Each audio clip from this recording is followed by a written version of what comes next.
I inform the Senate that at 8:30 a.m. this morning, Senators Bernardi and Siewert each submitted a letter in accordance with Standing Order 75 proposing a matter of public importance. The question of which proposal would be submitted to the Senate was determined by lot. As a result, I inform the Senate that the following letter has been received from Senator Siewert. Dear Mr President, pursuant to Standing Order 75, I propose that the following matter of public importance be submitted to the Senate for discussion. The urgent need to establish whether law-abiding Australian citizens have been subject to indiscriminate data collection. Is the proposal supported?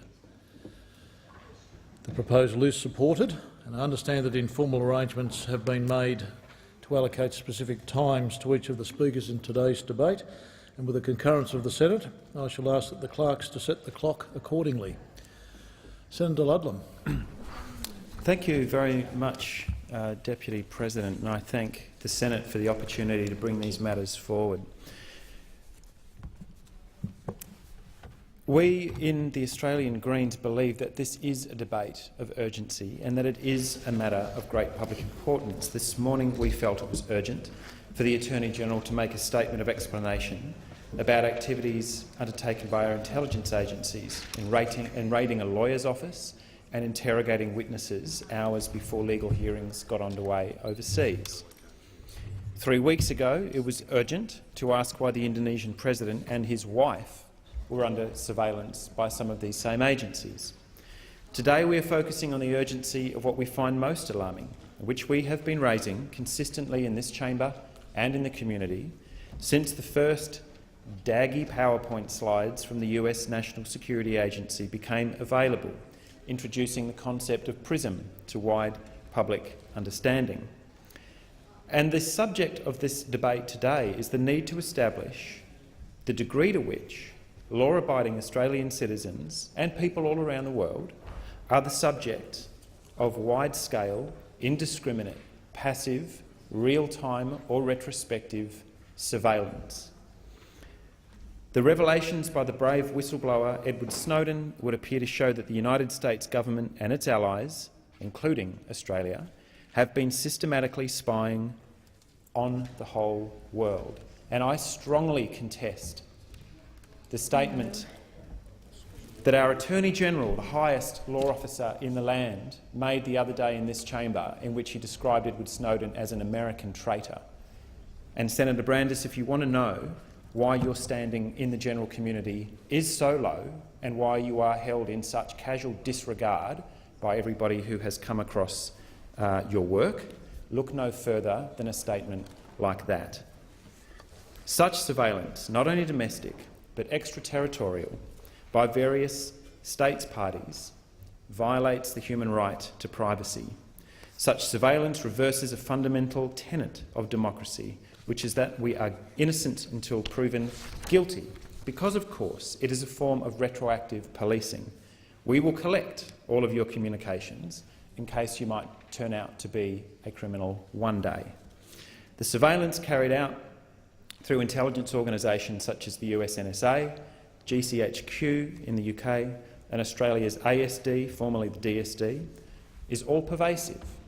It quite clearly is an attempt by these agencies to capture, in real time, all digital communications by all people, whether you are a suspect in a criminal investigation or not. Voice calls, emails, secure networks, servers, some of the most common and ubiquitous software services, hardware services in the world appear to have been backdoored, covering all countries, including close allies of the United States, France, Mexico, the Chancellor of Germany, among many others. This data then stored for future use, just in case anybody, including people in this chamber, may end up becoming a suspect in some sort of national security or criminal investigation. On the 20th of November, the UN General Assembly passed the resolution on the right to privacy in the digital age, and this resolution notes that the large-scale use of new information and communications technology has also enhanced the capacity of governments, companies and individuals to undertake surveillance, interception and data collection. It's made it possible, but it is time to recognise that we need to draw limits somewhere. Just because you can do these things doesn't mean that you should. And we use the phrase deliberately that these agencies are out of control, having loosed themselves from the rule of law, operating effectively at the margins of national, state and international law, need to be reined in. The European Parliament is extremely concerned about this. They immediately established an inquiry on electronic mass surveillance once the revelations had been made public by The Guardian and The Washington Post. The French, Canadian, German parliaments, Westminster itself, all considered like-minded democracies, initiated inquiries immediately, followed by Brazil, Ecuador and many others. In the United States, the head of the NSA was called before congressional committees and told to explain himself. As it happened, he lied to one of those committees, further undermining the credibility of the agency. On the 7th of October, 10 entities that run the architecture of the internet, including ICANN, the Internet Corporation for Assigned Names and Numbers, signed the Montevideo Statement, in which they expressed strong concern over the undermining of trust and confidence of internet users globally due to recent revelations of pervasive monitoring and surveillance. ICANN is not some civil liberties non-government organisation. It's a fairly dry organisation. It was created by the US government. It operates and carries out its responsibilities under an MOU with the US Department of Commerce. And all these nations and entities are breaking away. And what do we have in Australia? The ALP and the Coalition hiding, cringing in fact, behind this statement that we don't comment on intelligence matters, or claims that everything happening here and in the US is entirely within the law. Well then, why refuse even the mildest terms of reference for a thorough inquiry into these matters? Now, until fairly recently, the government's tactics were nothing more than denial, obfuscation, pretend it's not happening, the political equivalent of curling up into a tiny little ball under your desk and just pretending, hoping that this will all go away. But this last fortnight, we've noted a new and dangerous change in tactics, and that is to attack the messenger. George Brandis calls Edward Snowden an American traitor. Tony Abbott and Malcolm Turnbull attack the ABC, Australia's national broadcaster, quite clearly provoked by some of the more unhinged elements on their backbench and some of the parties, such as those in Victoria, that simply want to privatise the entity altogether.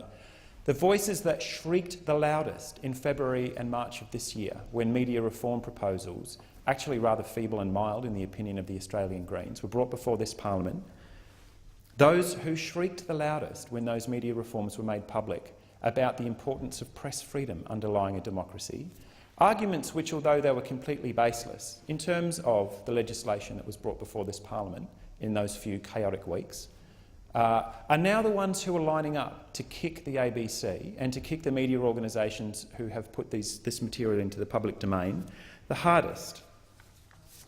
I was a little bit amused a short while ago to discover on Twitter that the National Security Agency, Central Security Services,